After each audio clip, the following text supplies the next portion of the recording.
The summer heat hangs heavy over Mount Washington Hotel. July 1944. Behind closed doors, 730 men in press suits are rewriting the rules of money itself. Outside, the war still rages. Beaches stained red in Normandy, cities burning across Europe, the Pacific Theater drowning in blood. But inside this New Hampshire resort, something quieter is happening. Something that will outlast the war, outlast empires, outlast ideologies. A British economist named John Maynard Keynes sits across from an American Treasury official named Harry Dexter White. Between them lies a question that will shape the next 80 years. Who gets to control the world's money? Not how money works, not what backs it, but who decides. This is not a story about economic theory. This is a story about power, how it's seized, how it's justified, and how, once taken, it becomes invisible. Because right now, as you read this, that 1944 agreement is dictating the price of your groceries, the interest on your mortgage, the value of your savings. And most people have no idea it even exists. The central question hangs in the smoke-filled conference rooms like a verdict waiting to be delivered. When does necessity become empire? When does saving the world become controlling it? The men at Bretton Woods face a problem. The gold standard, that old promise that paper money means something real, something you can hold, has just helped destroy civilization. In the 1930s, when the Depression hit, countries couldn't print money to save themselves because they'd promised every dollar could be exchanged for gold. So they cut spending instead. Wages fell. Businesses collapsed. Unemployment soared to 25%. Desperate, nations began abandoning the gold standard one by one, devaluing their currencies in a race to make their exports cheaper, their workers more disposable. This is what economists call competitive devaluation. This is what everyone else calls economic warfare. Britain abandoned gold in 1931. America followed in 1933, when Franklin Roosevelt made it illegal for citizens to own gold, effectively nationalizing the nation's gold supply at $20 per ounce. Then he raised the price to $35, instantly devaluing the dollar and making American goods cheaper on world markets. Every country's currency became a weapon. Every trade agreement became a battlefield. And the entire system, the global web of exchange that made modern life possible, began to disintegrate. The war brought clarity. At least in ruins, you know what needs rebuilding. Europe is devastated. Factories are rubble. Ports are destroyed. Even the victors are bankrupt. Britain, the former financial center of the world, owes more money than it can conceive of repaying. The British Empire, which once dictated terms to half the planet, is surviving on American loans. The empire of the pound sterling, the currency that financed the Industrial Revolution, that bankrolled colonial expansion from India to Africa to the Caribbean, is dying. And everyone in that hotel knows it. But here's what makes the Bretton Woods Conference different from every economic summit before it. This isn't about fixing the old system. This is about replacing it. The delegates aren't trying to restore the gold standard. They're trying to create something that's never existed. A system where currencies stay stable, where countries can't weaponize their money, where international trade can flourish without fear that tomorrow your trading partner will make their currency worthless and destroy your economy overnight. They need rules. They need institutions to enforce those rules. They need a currency that can anchor the whole system. And that's where the meeting becomes a negotiation between two men with very different visions of what comes next. Keynes arrives in New Hampshire carrying the weight of British desperation. He's 59 years old, the most famous economist in the world, architect of the economic theories that would define the 20th century. He's also representing a dying empire that can no longer pay its bills. His proposal is elegant, almost utopian. Create a new international currency, he calls it the Bancor, that exists only for settling accounts between nations. No single country controls it. No single currency dominates it. Trade imbalances get automatically corrected through this neutral clearing system. It's beautiful in theory, but theory doesn't win at negotiation tables. Power does, and the United States holds all the power. 2/3 of the world's monetary gold sits in American vaults. American factories are producing half the world's manufacturing output. American banks are financing reconstruction. America didn't win the war alone, but America is the only major economy that emerged stronger than it entered. Harry Dexter White knows this. The American delegation knows this. And so White's proposal is blunter, more pragmatic, more honest about where power lies. Peg all currencies to the dollar. Peg the dollar to gold at $35 per ounce. The United States promises that anyone holding dollars can exchange them for gold at that fixed rate. Foreign governments only, not citizens. But the promise is there. The dollar becomes what gold used to be, the anchor, the foundation, the thing that makes all other money meaningful. And if you need the dollar, you need America's permission. The debate stretches across 22 days.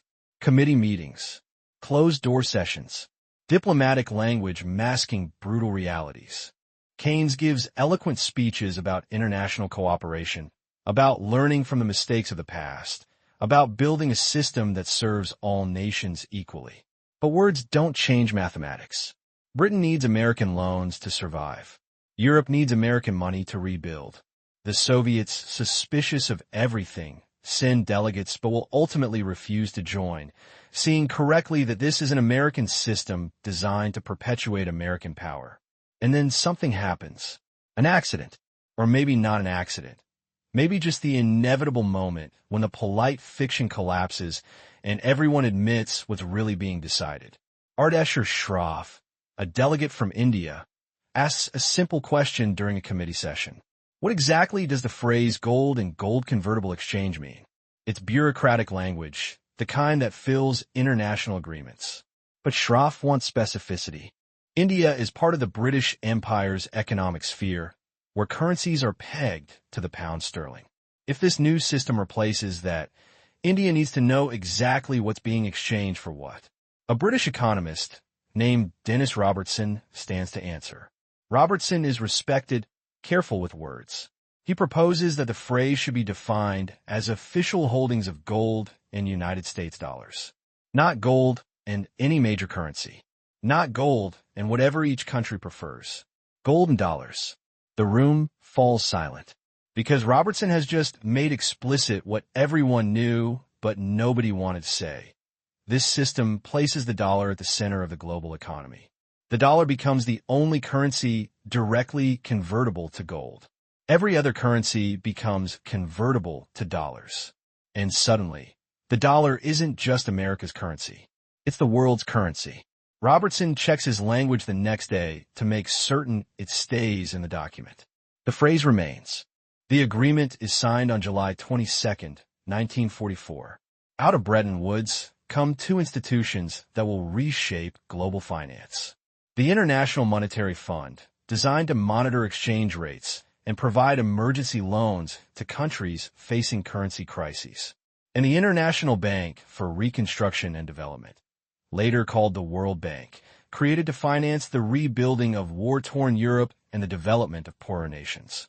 Both institutions are headquartered in Washington, D.C. Both operate on a quota system where voting power corresponds to economic size. The United States, holding the largest quota, has effective veto power. The managing director of the IMF has always been European. The president of the World Bank has always been American. These are not coincidences. These are the terms of empire, written in the language of cooperation. The system doesn't activate immediately. It takes 14 years for currencies to become fully convertible, for the Bretton Woods system to operate as designed. Throughout the 1950s, Europe rebuilds. American dollars flow overseas through the Marshall Plan. The dollar shortage, the desperate need for American currency to buy food, fuel, machinery, slowly eases as European economies recover. By 1958, the system is fully operational. Currencies are stable. Trade expands.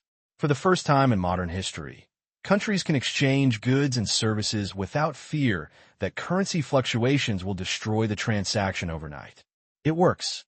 For a while, it works beautifully. If stories like this fascinate you, if you want to understand how power actually works, not how it pretends to work, consider leaving a like.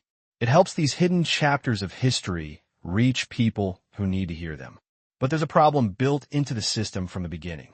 The Triffin paradox, named after economist Robert Triffin, who identified it in 1960. The more the world uses dollars as reserve currency, the more dollars America must supply. The more dollars America supplies, the more dollars exist relative to America's gold reserves. Eventually, there are more dollars in foreign hands than America could ever redeem for gold at $35 per ounce. The promise that anchors the entire system becomes mathematically impossible to keep, and everyone starts to realize it. By the 1960s, the cracks show. America is running deficits, spending more abroad than it takes in, to finance the Vietnam War, to fund domestic programs, to maintain military bases around the world. Dollars flood overseas.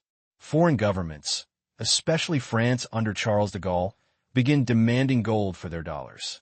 They're testing the promise. They're asking, do you really have enough gold to back all these dollars? The answer, increasingly obvious, is no.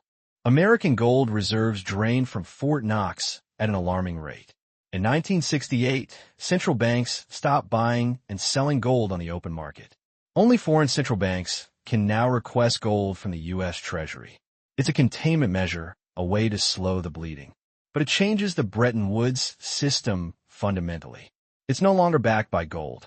It's backed by faith in the dollar, which means it's backed by faith in America's economy, America's military, America's political stability.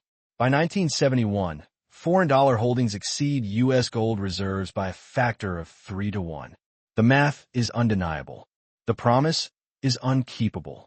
And Richard Nixon, facing inflation at home and a run on gold abroad, makes the decision that ends Bretton Woods forever. August 15, 1971. Camp David. Nixon announces on national television that he is temporarily suspending the dollar's convertibility to gold. It's called the Nixon shock. The word temporary is a lie. The convertibility never returns. In one speech, Nixon severs the last link between money and physical reality. Dollars are no longer backed by gold, no longer backed by anything except the promise that other people will accept them. The Bretton Woods system, as designed, collapses. Countries scramble to find new arrangements. The Smithsonian Agreement in December 1971 tries to preserve fixed exchange rates with a devalued dollar. It fails within 2 years. By 1973, most major currencies are floating, their values determined by markets, by supply and demand, by speculation and sentiment.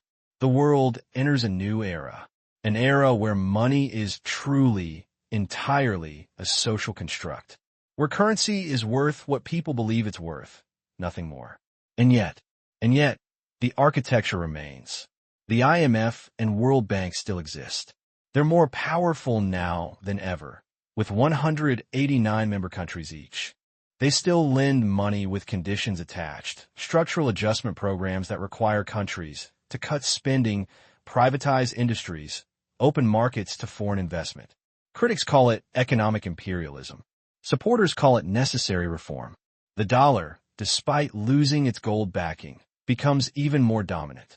It's the currency for oil transactions, for international trade, for global reserves. Countries still hold dollars, not because they're backed by gold, but because everyone else holds dollars. The system perpetuates itself through momentum, through institutional inertia, through the simple fact that switching would be catastrophically disruptive. This is the fallout, still unfolding 8 decades later.